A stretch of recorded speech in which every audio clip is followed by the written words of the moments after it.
Hey everybody, what's happening? Scott Harris for Media One Television, and I just want to encapsulate some of the latest things that have gone on since my trek down here to the Gulf Coast in service for Tampa Live Sports. First, we set our calendar to late September when, working on a project for one of the broadcast shows at TLSTV.com, Talk Derby Tampa, the girls asked that I come out and cover Slut Walk. That was the result of what happens when stupid cops say stupid things. We moved later on, early in the month of October, when thanks to Red Bull, I got to cover Flugtag 2011 at Tampa Bay, and with that, I got to meet Lexi Thompson, 16 years of age, an LPGA up-and-comer. Now the latest event for me as we go to late October when I got called out to Dade City, Florida to cover motocross, where I got to meet a legend in Ronnie Renner. Renner is another in the stable of Red Bull super athletes. He's a freestyle motorcyclist, and what I got to witness from him, just incredible. So let's listen in on the chat that I had with Renner the day after he and some of his crew put on the exhibition called Red Bull Unchained. You are one of the local favorites, but not just because they love you at this track. You're a Florida boy, but are you born and raised? Give me your background.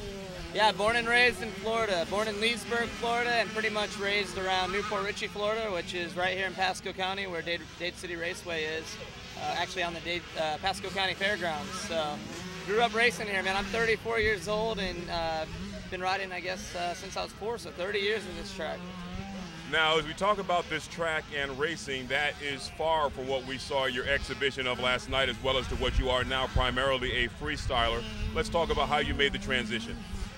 Well, you know, when I started racing, and really until I was about 23 years old, the only goal as a racer was to, you know, be a top racer and make your way that way as far as a career goes. And then freestyle came about. You know, these guys love jumping. You know, I always loved jumping. And the more the technology came around, guys were just jumping higher and higher. And really doing tricks and freestyle was something you did when you won the race. That was like the reward at the end, a little show ponying for the fans. And that actually became its own sport. You know, its kind of own genre of motocross. And I kind of just found my way into it. You know, I wasn't paying the bills racing.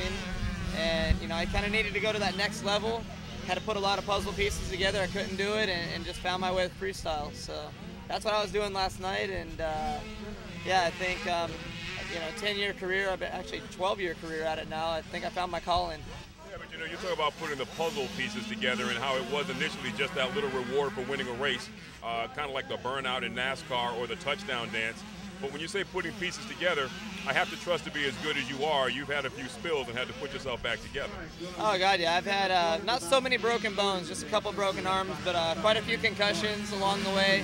I was always good at the spectacular crashes, you know, trying to hold on to it to the last second. And that's usually when you whack your melon. So helmets and all that, you know, they came a long way, and I'm still here to talk about it. So yeah, that's all good. But that's what makes it so exciting, you know. I mean, there's that flip side of getting hurt and injured, but if you're not riding that edge, you know, everything else is boring.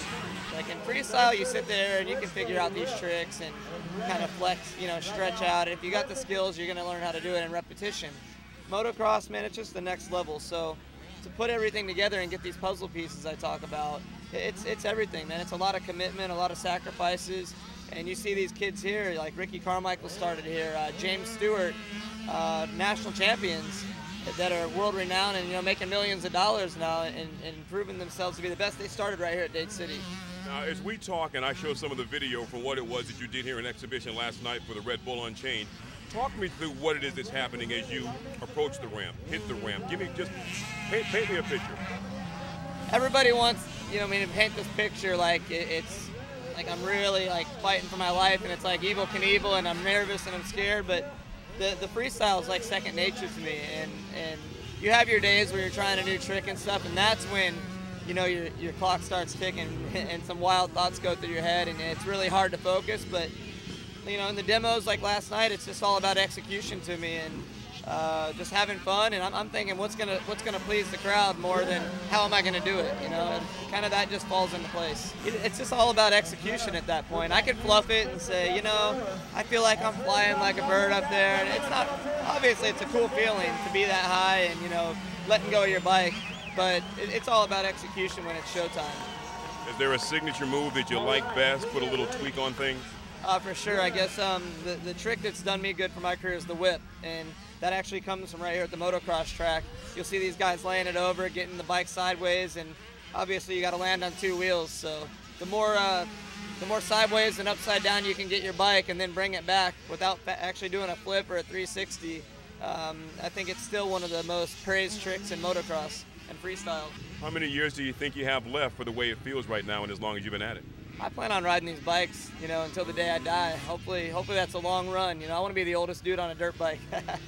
That's high goals. But, I'm just having fun, and I think this freestyle stuff, as long as I stay healthy, I can do it till I'm 50, 60 years old. I just, I'm not going to try to kid myself and be at the high level or anything. And that's kind of where I've set my career now. I'm 34 years old, and I'm just having fun. I don't do these demos quite that often, only kind of special occasions. And I've kind of found my niche in other areas, riding in the desert out in California, and still riding the track, putting together ride days like this. And it keeps all the sponsors happy. It keeps me happy and healthy, and just kind of working my path, letting it run its course, and just gonna stick it out as long as I can. Tell me about some of the sponsors. You wear the Red Bull logo on your helmet, and I realize from all the signage that's up here, they're a big backer of yours. Who are some of the other folks involved in keeping Ronnie Renner on the bike? Yeah, Red Bull, man, they're definitely the top dog. You said it best. I got it on my head, I got it on my hat, and they make events like this happen. So they get the highest praises from me. And Airwalk, KTM Motorcycles, I don't know if I'd be here right now if it wasn't for them. They really helped me out and take a lot of the load off my back by supporting me with the best bikes money can buy, and taking care of me full on with that. We have you might see the camera on top of my helmet, that's GoPro. They're really coming through with high-tech, HD vision, on top of your head, record your riding and stuff, and they're a big part of my program. Troy Lee Designs Clothing.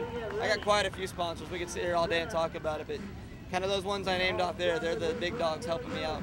And that's a testament to the big dog that you are. They wouldn't want to put their name and their logo all over what you do. If I had to hit you with one more question, what are some of the advice that you would give to folks that decide, hey, I want to do what he does? I highly recommend motocross. I mean, anybody that wants to do freestyle, it all starts right here at the track. And I grew up racing here, and I definitely attribute most of my saves and near crashes, or at least being here to talk about it and healthy, to starting right here at the motocross track and learning my skills before I started doing tricks and taking my hands off. But this is a great family sport, and it's really proactive for the whole family. It's not just parents sitting on the sidelines rooting on their kids.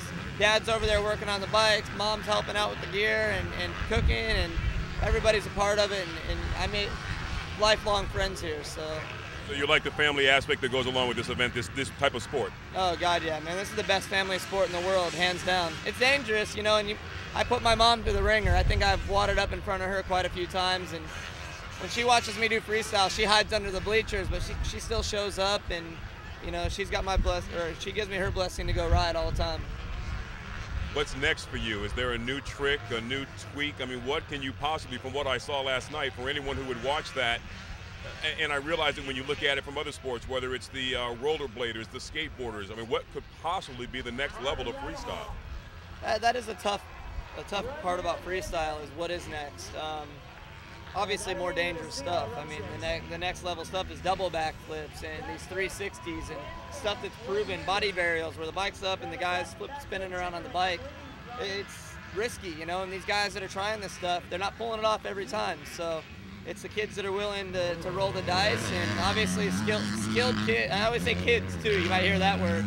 These young, hungry kids, man, they'll go for anything to try to get their, name in the spotlight. So that's kind of what's next for freestyle. What you do is a work of art, and there aren't a lot of things that you can do in sport that when you watch it all come down, you can call it a work of art. But if a picture's worth 1,000 words and catching you on video is worth 10 times that, I really want to congratulate you on your success because it's beautiful. It's a work of art. Oh, man, thanks a lot. That means a lot.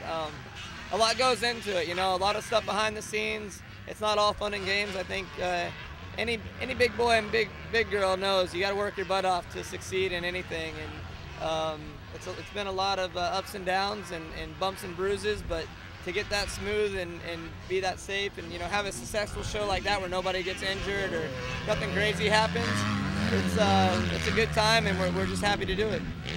Thanks again to Ronnie Renner. What's next for Media One Television? I don't know how to follow that act up. but it's got to be done. This couple right here, Lee Gower and Deanne Joyner, I met them while working Dade City Motocross, and in the days following this event, an invitation to try airboating. So a little adventure off the beaten path for Media One Television, coming to you soon.